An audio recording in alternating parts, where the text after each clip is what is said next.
Open water doesn't warn, it reacts. Light flashes, currents shift, and a single silhouette can turn routine work into a fight for survival. From a seal-rich filming zone to a flooded industrial canal, danger takes different forms. In this video, we'll uncover 6 chilling encounters, 6 complete ocean stories examined clearly, responsibly, and with real-world lessons. On the morning of January 6, 2026, the waters off Gansbaai, South Africa, appeared deceptively calm. This stretch of coastline, situated roughly 170 kilometers southeast of Cape Town, had earned its reputation as one of the planet's most concentrated gathering points for great white sharks. The region's massive seal colonies, particularly the one thriving near Dyer Island, drew these apex predators in numbers that made the area both a scientific marvel and a calculated risk for those who worked beneath the surface. The 6-person dive team had assembled at dawn with a specific objective: capturing wide-angle footage of the natural environment where seals and baitfish intersected with the deeper channels. Ethan Cole, the expedition lead, had logged over 400 dives in similar conditions. Mara Ionescu, a marine videographer from Romania, specializes in capturing predator behavior from safe distances. Julian Reyes brought technical diving expertise, while Sophia Lind handled lighting equipment. Brooks Hanley managed backup systems, and Noah Pike served as the designated safety diver, responsible for monitoring the group's positioning and maintaining emergency protocols. The briefing had been thorough. The team understood that seal activity created natural hunting corridors and that maintaining tight formation would be essential. The plan called for a controlled descent to approximately 18 meters, where they would position themselves along a rocky shelf that offered both interesting topography and reasonable visibility. Weather conditions seemed favorable, with minimal current and water temperature holding steady at 14 degrees Celsius. The descent went smoothly. Ethan checked his dive computer and signaled the group to spread out into their assigned positions.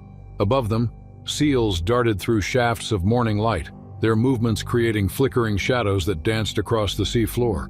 Schools of baitfish moved in coordinated waves, their silver bodies flashing in tight formations.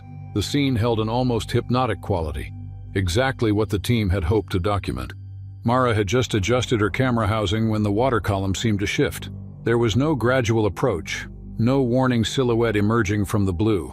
The great white simply materialized from below, its massive bulk rising with shocking velocity.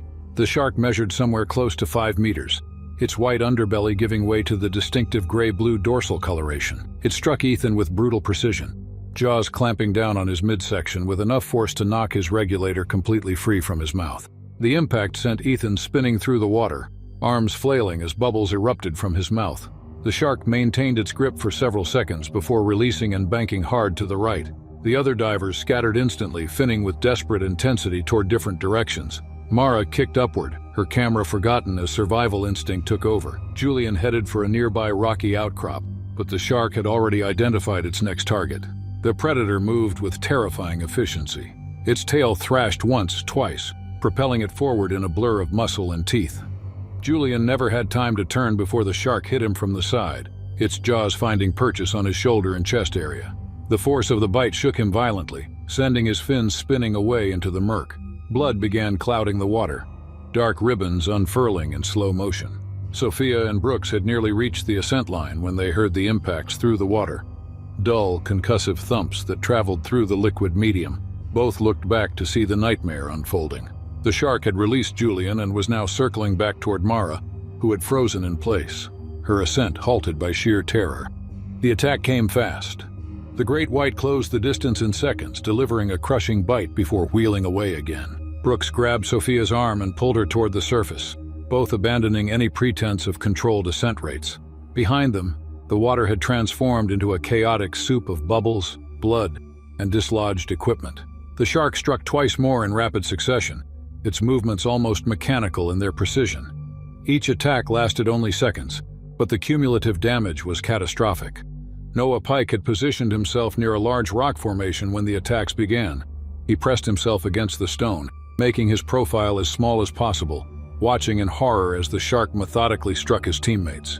His training screamed at him to intervene, but rational thought understood the futility. The predator was too large, too fast, too committed to its assault. He could see Ethan's body drifting downward, unmoving. Julian had disappeared into the darker water. Mara's camera housing tumbled end over end, catching glints of filtered sunlight. The shark made one final pass through the area, its movements slower now, almost exploratory. It approached Noah's position, close enough that he could see the rows of serrated teeth and the cold, dark eye rolling in its socket. Then, as suddenly as it had appeared, the animal descended into the depths and vanished from sight. Noah remained motionless for nearly a minute before beginning his ascent. His hands shook as he inflated his buoyancy compensator, rising through water that still held traces of blood and debris. He broke the surface alone, gasping, and immediately began shouting for the support boat. Recovery operations commenced within the hour. Teams found torn equipment drifting upward, a shredded wetsuit sleeve, a dive computer still blinking, fragments of breathing apparatus. Of the 5 victims, only 3 bodies were eventually recovered over the following days. The subsequent investigation examined every factor: seal colony proximity, dispersed team positioning, and early morning timing when sharks hunted most actively, all contributed to the disaster. The report noted that great whites typically engaged in investigative bites rather than sustained attacks on humans, making this incident highly anomalous. The scattered formation had likely triggered the shark's instinct to target isolated prey rather than avoid the larger group. Gansbai's diving operations implemented new protocols immediately afterward, mandating tighter groupings and restricted access to known hunting corridors during peak activity hours. On September 17, 2024, the aftermath of Tropical Storm, Helena left sections of Galveston's industrial waterfront in disarray. The storm had pushed seawater deep into the shipping canals that served the port's construction zones, flooding access tunnels and submerging equipment that normally sat well above the waterline. The Baxter Marine Construction Company needed an immediate assessment of damaged support pylons in Canal 7, a partially flooded passage that connected the main shipping channel to an inland maintenance facility. Caleb Monroe, a commercial diver with 12 years of experience in underwater infrastructure repair, received the assignment that morning. The job seemed straightforward enough. Descend into the murky canal, inspect 4 concrete pylons for structural damage, and document any cable displacement caused by the storm surge. The water level had dropped since the peak of the flooding, but visibility remained terrible, perhaps only 2 meters at best. Debris swirled in the sluggish current. Plastic sheeting, lumber fragments, tangles of fishing line, and dense mats of vegetation torn loose from inland areas. Caleb suited up on the portable platform that served as his dive station. His supervisor, a weathered site manager named Ortiz, ran through the checklist while Caleb tested his communications line and helmet camera. The setup was standard for industrial work: full face mask, redundant air supply, safety tether, and a tool belt carrying wrenches, cable ties, and a small crowbar for prying loose debris. The plan called for 40 minutes of bottom time, working methodically from pylon to pylon.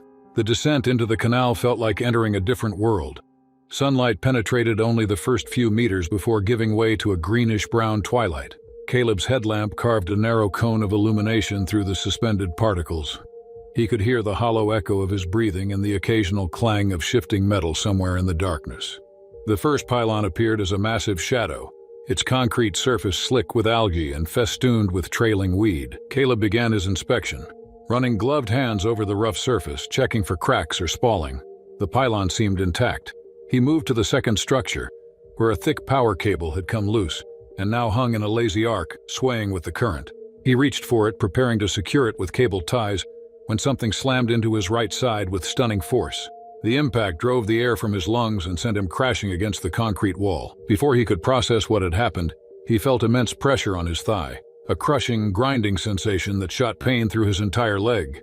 Caleb looked down and saw jaws clamped around his diving suit, rows of triangular teeth visible even through the murk.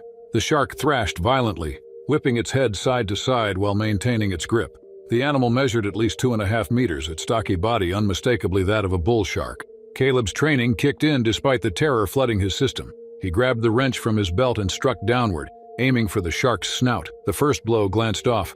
The second connected solidly, producing a dull thud that traveled through the water. The shark released its grip and peeled away, its gray form melting back into the brown water. Caleb pressed himself against the pylon, chest heaving, watching for movement in every direction. His headlamp beam swept across the canal, catching fleeting shadows that might have been debris or might have been the shark circling. Blood seeped from his torn wetsuit, dark ribbons rising toward the surface. He fumbled for the safety line, giving it 3 sharp tugs, the emergency signal. The shark reappeared from below, bumping him hard in the chest with its blunt head. The impact knocked his wrench loose, sending it tumbling into the depths. Caleb kicked frantically, connecting with something solid. The shark circled once more, close enough that he could see the small eye tracking him, then suddenly retreated into the gloom and disappeared.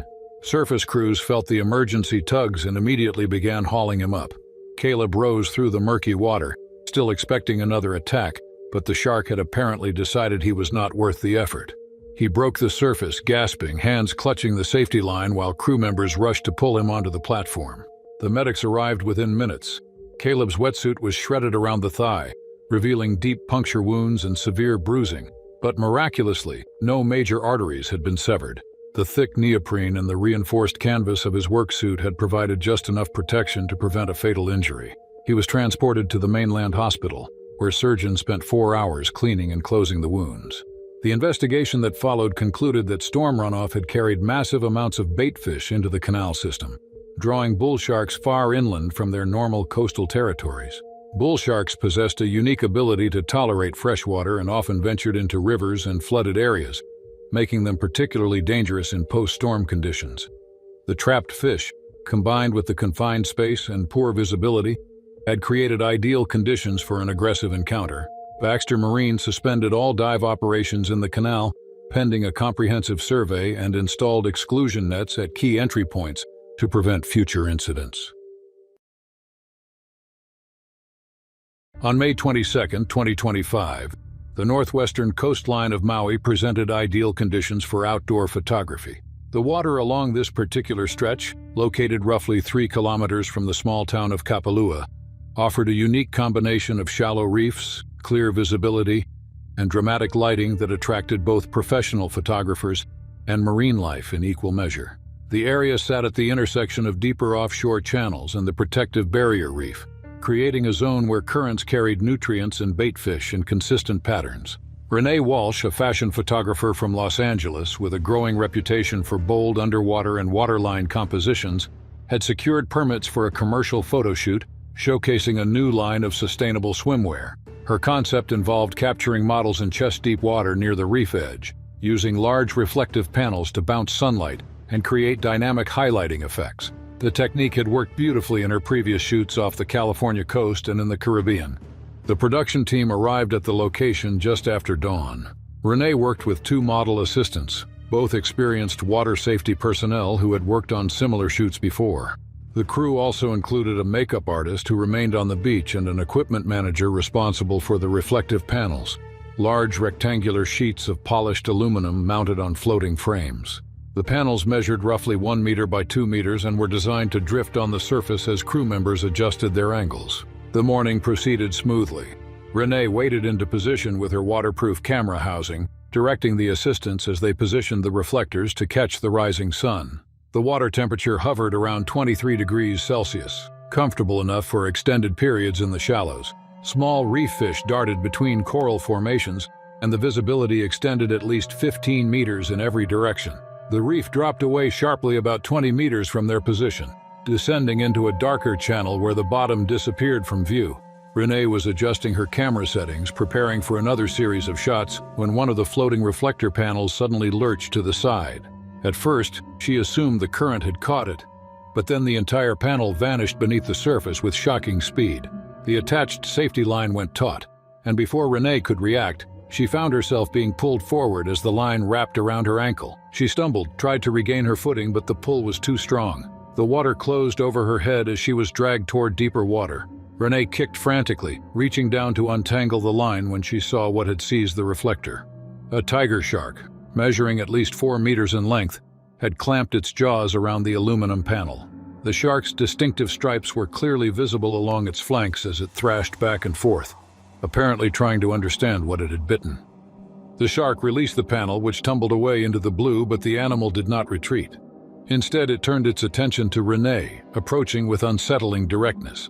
The blunt snout bumped her shoulder, then her hip, with enough force to spin her in the water. She saw the dark eye, the gill slits, the mouth that seemed grotesquely oversized for the body. The shark bumped her again, harder this time, and she felt teeth scrape across her ribs without breaking the skin. On the surface, the assistants had seen Renee disappear and immediately understood something was wrong. They began splashing violently, screaming and slapping the water with their hands. One grabbed a second reflector panel and threw it toward the deeper water, creating a loud crash. The other seized a mesh equipment bag and hurled it as well, anything to create disturbance and noise. Renee surfaced gasping, only to feel the shark circle beneath her. Its dorsal fin cut through the water less than 2 meters away, circling in a slow loop.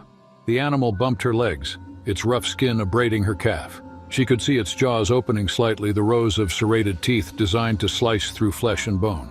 The shark made another pass, closer this time, its mouth snapping shut centimeters from her torso. The assistants continued their frantic efforts, wading deeper while maintaining their splashing and shouting.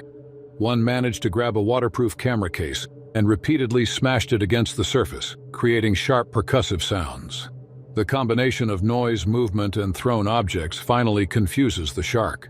It made one more slow circle around Renee, close enough that she could have reached out and touched it, then suddenly powered away toward the deeper channel and disappeared into the blue void.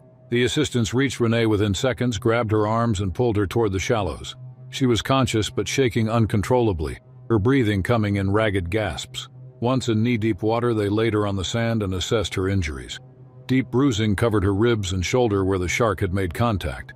Puncture wounds from the teeth marked her side and calf, bleeding steadily but not severely enough to indicate arterial damage. Emergency services arrived within 20 minutes. Paramedics treated the wounds on site before transporting Renee to the regional medical center, where doctors cleaned and sutured the deeper lacerations. She remained hospitalized for 3 days under observation for infection and shock. Marine wildlife officials later reviewed the incident and concluded that tiger sharks, known for their curiosity and tendency to investigate unfamiliar objects, had likely been attracted by the unusual reflections from the aluminum panels.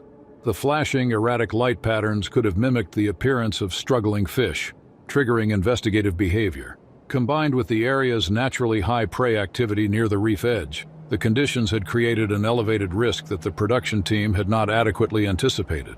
The local authorities subsequently issued new guidelines for commercial water photography, requiring marine wildlife spotters and restricting the use of large reflective equipment in areas known for tiger shark activity.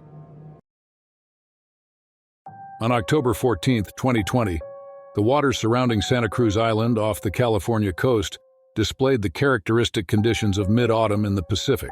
This island, located approximately 40 kilometers from the mainland near Ventura, formed part of a chain that served as a crucial habitat for marine mammals, particularly harbor seals and sea lions. The kelp forests that surrounded the island's northern shores grew dense and tall, their fronds reaching toward the surface in towering columns that created underwater cathedrals of brown and gold.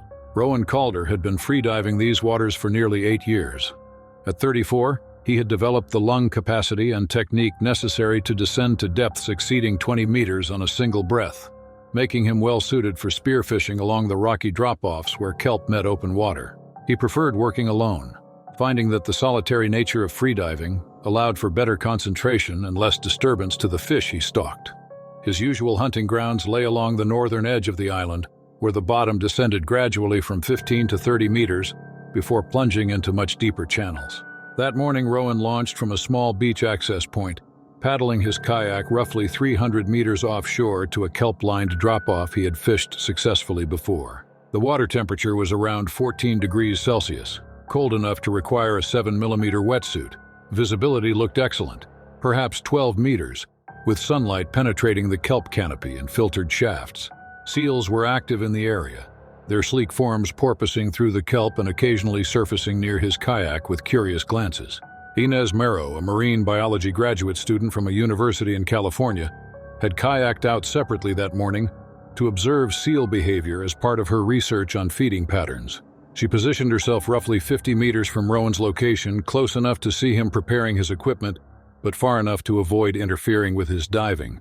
She watched through binoculars as he checked his spear gun, adjusted his weight belt, and began his breathing routine. These deep, measured inhalations would saturate his blood with oxygen before the dive.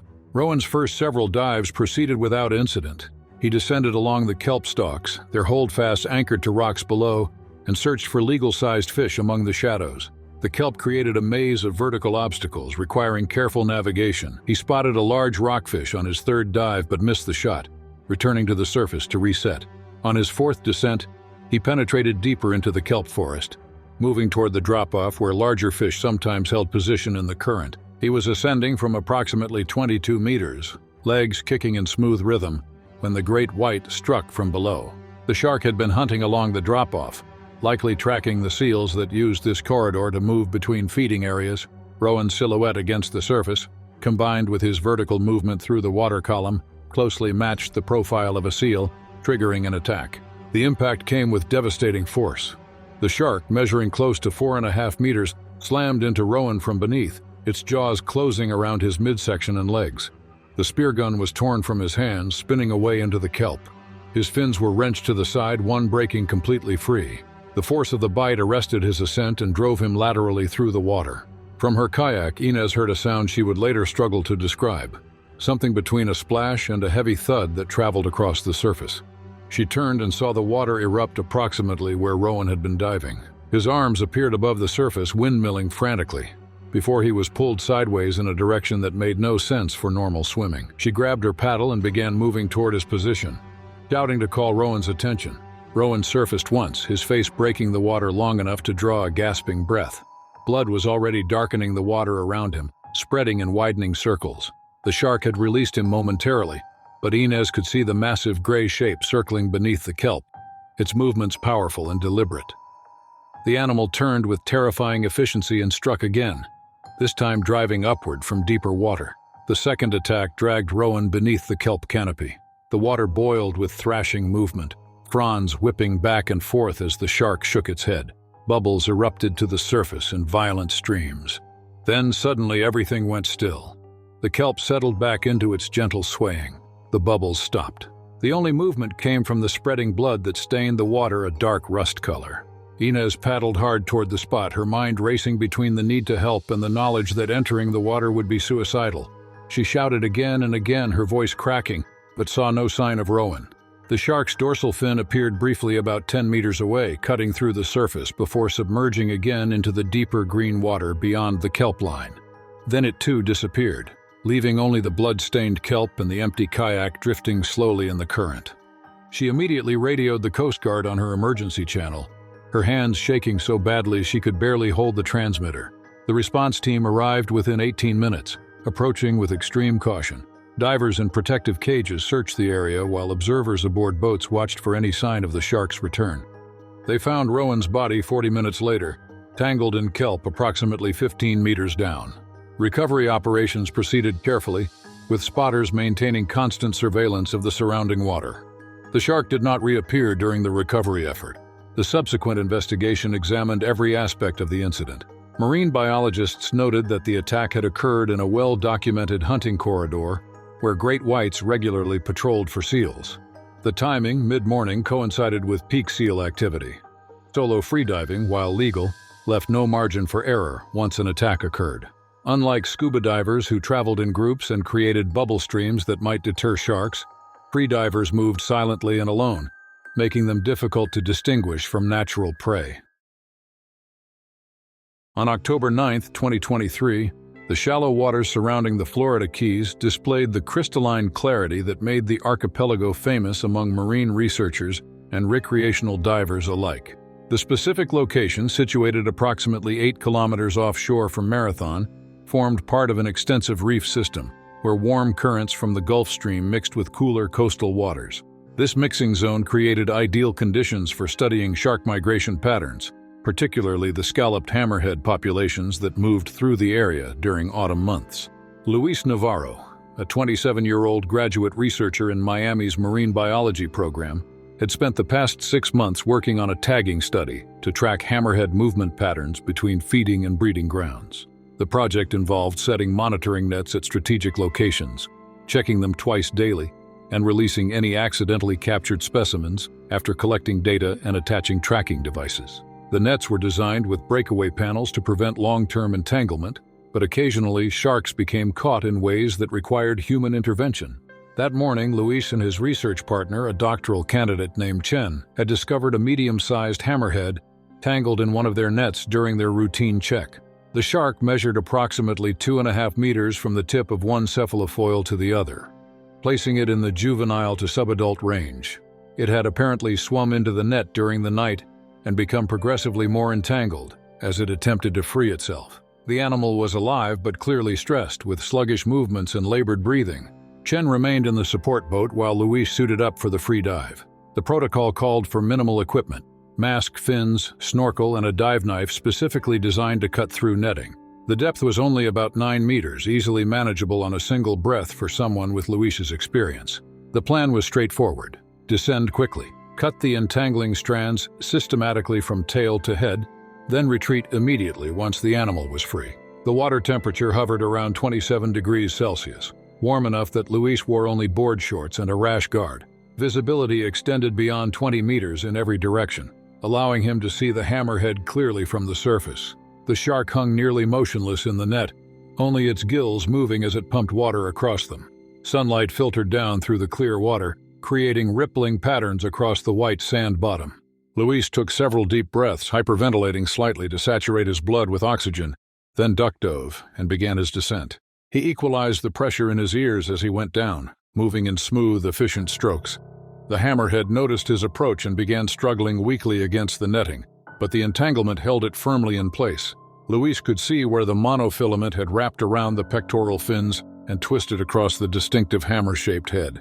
He reached the shark and began cutting, starting with the strands around the tail section. The knife sliced through the synthetic material easily, each cut releasing tension and allowing more freedom of movement. Luis worked methodically, conscious of his remaining air and the need to maintain a calm, non-threatening presence. The hammerhead's eye, positioned at the end of its cephalofoil, tracked him with unsettling focus. He had nearly finished cutting the final strands around the head when the shark suddenly twisted with explosive force. The last piece of netting gave way all at once rather than gradually, and the hammerhead spun free in a violent corkscrew motion. Its wing-like head swung around and struck Luis squarely in the chest, the impact stunning him and driving the remaining air from his lungs. Before he could react, the shark's jaws clamped down on his left shoulder. The bite was reflexive rather than predatory, a panicked response from a disoriented animal suddenly freed from restraint. But the pressure was immense. Teeth designed to crush the shells of stingrays and crabs penetrated through his rash guard and into the muscle beneath. Luis felt himself being shaken, the shark's head thrashing back and forth with surprising strength. The hammerhead released its grip on his shoulder but immediately snapped again, this time catching his right fin. Luis felt himself being dragged through the water, pulled several meters in a direction he had not chosen. The shark's movements were frantic and uncoordinated, driven by confusion and the overwhelming instinct to escape. It released the fin and circled back toward him, its mouth opening again. Luis kicked hard with his remaining fin, driving himself upward while simultaneously trying to put distance between himself and the shark. Blood streamed from his shoulder wound, creating a dark cloud in the otherwise pristine water. His lungs burned with the need for air, but he forced himself to keep moving, keep ascending, knowing that panicked thrashing would only prolong the encounter. Chen had seen the violent movement underwater and was already preparing emergency equipment. As Luis broke the surface, gasping and bleeding, Chen began splashing the water violently with a paddle while simultaneously deploying a small compressed air horn designed to create loud underwater noise. The combination of surface disturbance and acoustic deterrent had the desired effect. The hammerhead veered away from Luis's position and descended rapidly toward deeper water, disappearing beyond the reef edge. Chen maneuvered the boat alongside Luis and hauled him aboard with difficulty, both men's hands slipping on blood-slicked skin. Luis collapsed onto the deck, conscious but in significant pain. The shoulder wound bled freely, deep punctures marking where individual teeth had penetrated. His fin showed clear bite marks, several straps torn completely through. The support boat carried basic medical supplies, and Chen immediately applied pressure to the shoulder wound while radioing for Coast Guard assistance. The response was rapid. A patrol boat arrived within 15 minutes and transferred Luis to a medical helicopter, which transported him to the trauma center in Key West. Surgeons worked for 3 hours to clean and repair the damage. The bites had caused significant tissue trauma and narrowly missed severing the axillary artery. Luis remained hospitalized for 5 days, while doctors monitored for infection and ensured proper healing. The injuries to his front leg proved superficial, requiring only cleaning and bandaging. The incident prompted extensive discussion within the research community about protocols for net releases. Marine biologists noted that hammerhead sharks, despite their generally non-aggressive nature toward humans, could become dangerously reactive when suddenly freed from entanglement. The disorientation, combined with the flood of stress hormones, created conditions in which defensive biting was likely, especially when humans remained in proximity during the moment of release. The research team subsequently modified their protocols to require two-person dive teams and the use of pole-mounted cutting tools, which allowed greater distance between the researcher and the shark during the final release phase.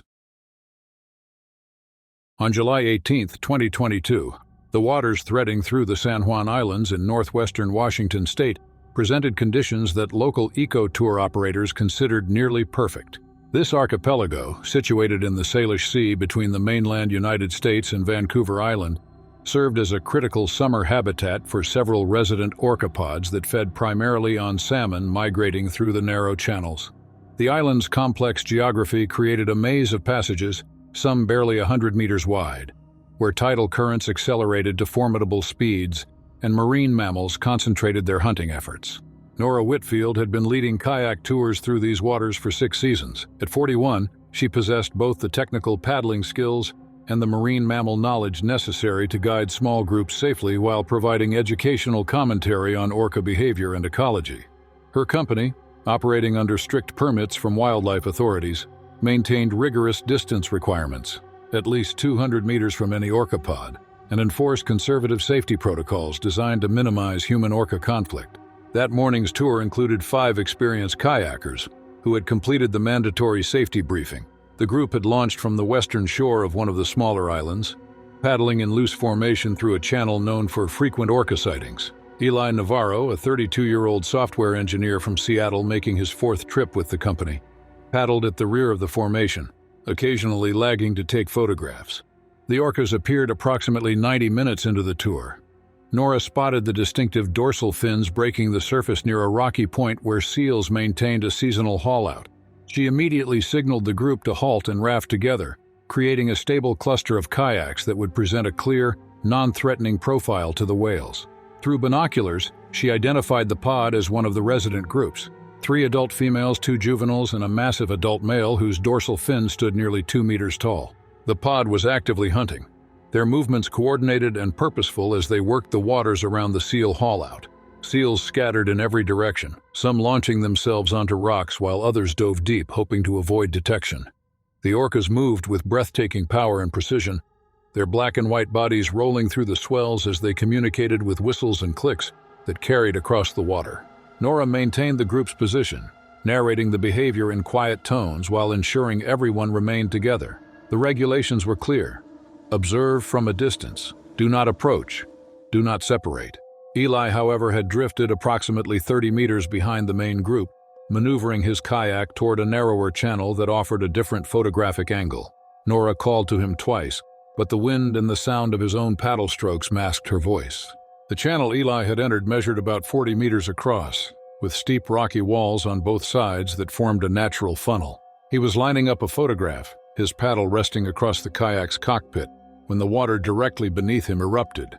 The adult male orca burst upward with shocking violence, its massive head striking the bottom of the kayak with enough force to lift the entire vessel clear of the water. Eli was thrown sideways, his paddle flying loose as he capsized into the frigid water. The temperature was measured approximately 12 degrees Celsius, cold enough to trigger immediate shock and rapid loss of motor control. He went under completely, tumbling in the turbulent wake created by the orca's movement, unable to determine which direction was up. His life jacket brought him back to the surface gasping, but before he could orient himself, he felt something massive bump him from below. The orca surfaced beside him, close enough that Eli could see the distinctive white eye patch and the scarred skin along its flank. The animal's exhalation thundered across the water as it breathed through its blowhole, the mist carrying a sharp, fishy odor.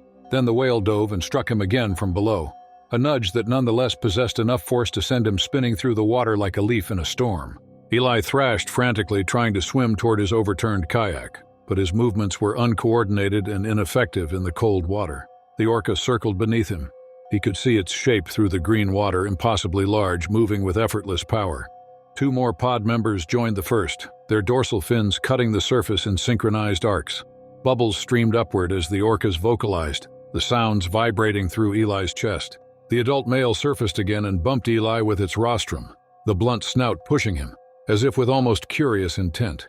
The impact drove Eli underwater again, and he came up coughing, choking on seawater, his arms barely responding to his commands. The orca struck once more, this time with its tail flukes, the blow catching Eli's hip and tossing him sideways through the water like a doll.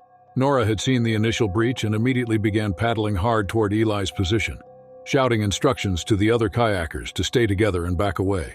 She covered the distance in less than a minute, her paddle strokes powerful and precise despite the adrenaline coursing through her. As she approached, she could see the orcas circling Eli, their movements growing increasingly aggressive, shifting from curiosity to something that looked disturbingly like play.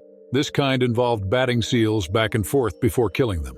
She pulled alongside Eli's overturned kayak and began splashing violently with her paddle, smashing it against the water's surface and creating as much noise and disturbance as possible. She screamed at the top of her lungs, wordless sounds designed to break the orca's focus and create confusion. The nearest whale, one of the adult females, turned toward her kayak, approaching close enough that Nora could have reached out and touched its dorsal fin. For several seconds that stretched into subjective eternity, Nora maintained her aggressive display, splashing, shouting, waving her paddle overhead in broad arcs. The orcas seemed to reconsider, their movements slowing, their attention shifting between Eli and this new, more actively hostile element. Then, as suddenly as they had engaged, the pod turned away and dove, their massive forms descending into the darker water and disappearing. Nora reached Eli and grabbed his life jacket, pulling him toward her kayak while constantly looking for the orca's return. His lips had already turned blue, his breathing shallow and rapid. Blood seeped from abrasions on his arms and torso where he had struck the kayak during the repeated impacts. She maneuvered him to the overturned vessel and helped him grasp the grab handles, instructing him to hold on while she radioed for emergency assistance. The Coast Guard response boat arrived within 25 minutes, pulling Eli from the water and wrapping him in thermal blankets, while paramedics assessed his injuries.